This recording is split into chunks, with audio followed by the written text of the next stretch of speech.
नमस्कार, मैं हूं आपके साथ अली मतर। जोहार। झारखंड की शुरुआत तो बड़ी खबर से करेंगे। कल रांची में भारत और न्यूजीलैंड के बीच T20 मैच है। मैच में हिस्सा लेने के लिए टीम इंडिया और टीम न्यूजीलैंड के खिलाड़ी रांची पहुंच चुके हैं, जहां एयरपोर्ट से उन्हें बायो बबल में होटल रेडिसन ब्लू पहुंचाया गया। कल JSCA ग्राउंड में T20 सीरीज का दूसरा मैच होगा।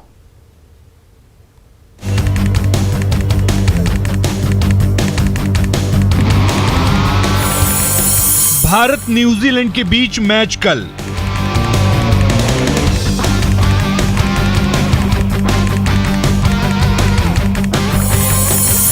माही के शहर में महामुकाबला।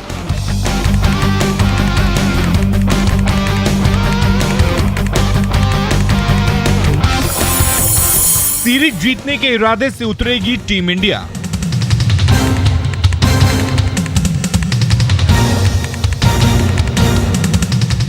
टीम इंडिया के पूर्व कप्तान महेंद्र सिंह धोनी के शहर रांची में शुक्रवार को T20 का महामुकाबला होगा।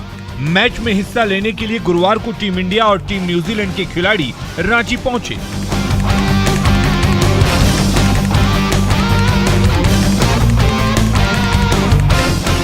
एयरपोर्ट से बायो बबल में खिलाड़ियों को रेडिसन ब्लू पहुंचाया गया, जहां उनके रहने की व्यवस्था है। खिलाड़ियों की सुरक्षा के लिए रेडिसन ब्लू होटल में भी चाक चौबंद व्यवस्था की गई है।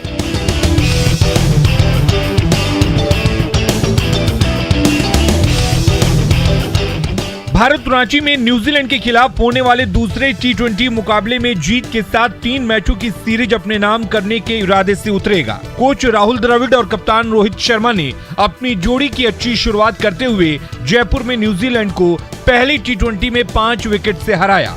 दूसरा मुकाबला रांची के JSCA क्रिकेट स्टेडियम में खेला जाएगा। हालांकि टीम इंडिया को मध्यक्रम के बल्लेबाजों से बेहतर प्रदर्शन की उम्मीद होगी। बता दें कि इस स्टेडियम में करीब 2 साल के बाद कोई इंटरनेशनल मैच खेला जाएगा। इससे पहले 2019 में JSCA स्टेडियम में भारत दक्षिण अफ्रीका के खिलाफ टेस्ट मैच खेला गया था।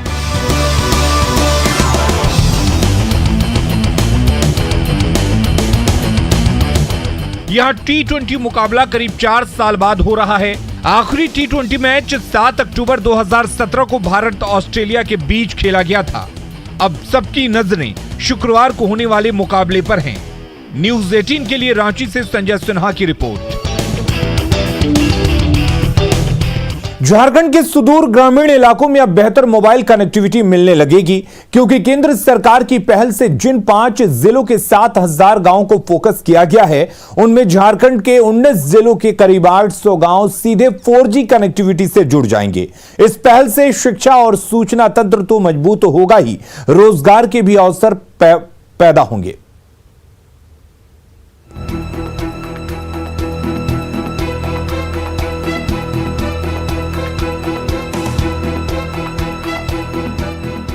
खराब नेटवर्क कनेक्टिविटी और पुअर मोबाइल कनेक्शन से जूझ रहे झारखंड के लोगों को अब 4G की बेहतर सेवा मिलने वाली है।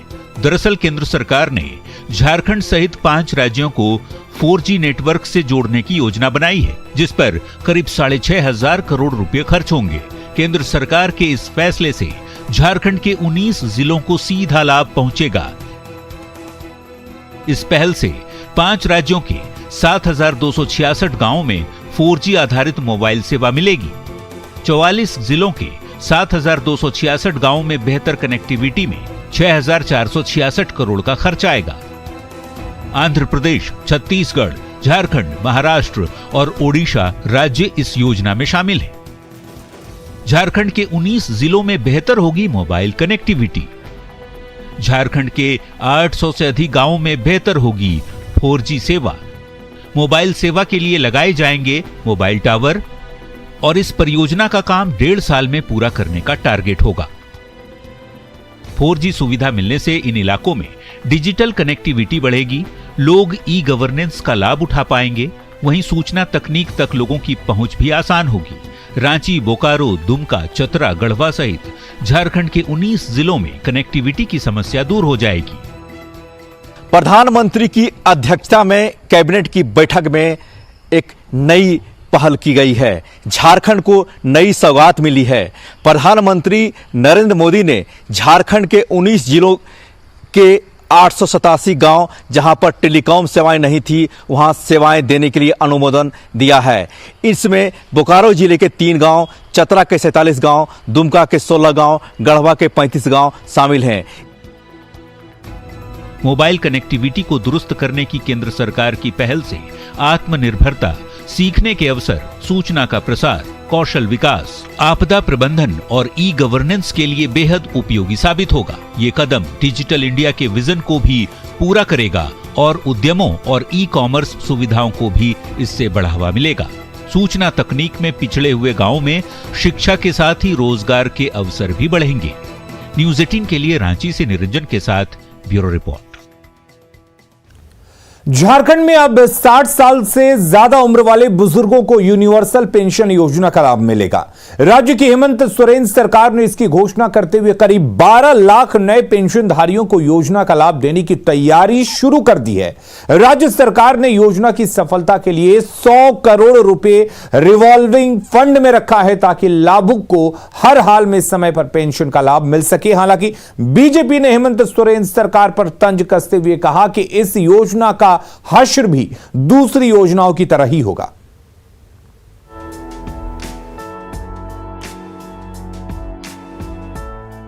झारखंड में यूनिवर्सल पेंशन योजना का शुभारंभ हो चुका है। इस योजना का उद्देश्य 60 साल से ज्यादा उम्र वाले हर बुजुर्गों को पेंशन का लाभ देना है। राज्य सरकार ने इसको लेकर तैयारी शुरू कर दी है। सरकार के मुताबिक यूनिवर्सल पेंशन योजना का लाभ करीब 12 लाख बुजुर्गों को मिलने की उम्मीद है। दूसरे किसी भी पेंशन योजना की तरह इसमें कागजी प्रक्रियाओं का मकड़जाल नहीं है। बहुत आसान प्रक्रिया के तहत बुजुर्ग इसका लाभ ले सकेंगे। इसमें एपीएल, बीपीएल जैसी बाध्यता समाप्त हो जाएगी। आयकर रिटर्न जमा करने वाले सिर्फ योजना से बाहर। हर माह की 5 तारीख को 1000 रुपए पेंशन देने का प्रावधान। आज हमने ये निर्णय लिया है, जो यहां इस राज्य में बूढ़ा बुजुर्ग और विधवा महिला और जो परित्याग का महिलाओं को पेंशन मिलता था, वो एपीएल और बीपीएल कार्ड के आधार पर मिलता था, उम्र के आधार पर मिलता था। उन सबको समाप्त करके जितना भी बूढ़ा बुजुर्ग इस राज्य में है, सबको पेंशन देने का काम अब ये सरकार करेगी। झारखंड में बात चाहे वृद्धा पेंशन की करें या विधवा पेंशन की, आवेदकों के लिहाज से लाभुकों की संख्या बेहद कम है। आए दिन पेंशन नहीं मिलने से नाराज बुजुर्गों का दर्द सामने आ ही जाता है। हम तो अंचल में 2 से सर परेशान हो गए हैं, सुना है। और अंचल के जो वहाँ के कर्मचारी है वो कहते हैं कि जब जिला से जब आएगा तब ना आपको हम लोग अच्छे करेंगे। हमको भैया तो कितना दिन में, तो पहले बताए कि मैंने 2 महीना में, फिर गए 2 महीना के बाद तो कहीं इसका अभी तो अवैध ने किया है। हेमंत सोरेन सरकार की यूनिवर्सल पेंशन योजना पर बीजेपी ने तंज कसा है। बीजेपी के अनुसार योजना भले ही अच्छी हो, पर सरकार की मंशा पर संदेह है। ये स्कीम भी, ये योजना भी कागजी में रह जाएगा, कागज में रह जाएगा। मुख्यमंत्री लगातार कितनी घोषणाएं कर रहे हैं, एक भी घोषणाओं को जमीन पर उतारने का मादा राज्य की सरकार के पास नहीं। सरकार की किसी भी योजना को तब सफल माना जाता है जब उसका पूरा लाभ जरूरतमंदों को मिल जाए। यूनिवर्सल पेंशन योजना की सफलता का राज भी इसी में छुपा है। ये संभव हो पाता है कि नहीं, ये देखना होगा। न्यूज़ 18 के लिए रांची से अविनाश की रिपोर्ट। झारखंड में जनजातीय भाषा के नाम पर राजनीति और हकीकत में बहुत बड़ा फर्क है। राज्य की हेमंत सोरेन सरकार भले ही जनजातीय भाषा को बढ़ावा देने को लेकर नई कार्य योजना तैयार कर रही हो, पर जमीनी हकीकत यह है कि जनजातीय भाषा की शिक्षा को बढ़ावा देने के लिए पद सृजन का कार्य भी शुरू नहीं हो पाया है। अब ऐसे में बगैर शिक्षक के प्राथमिक से लेकर उच्च शिक्षा में जनजातीय भाषा का विकास कैसे मुमकिन होगा, यह तो हेमंत सरकार ही बता सकती है।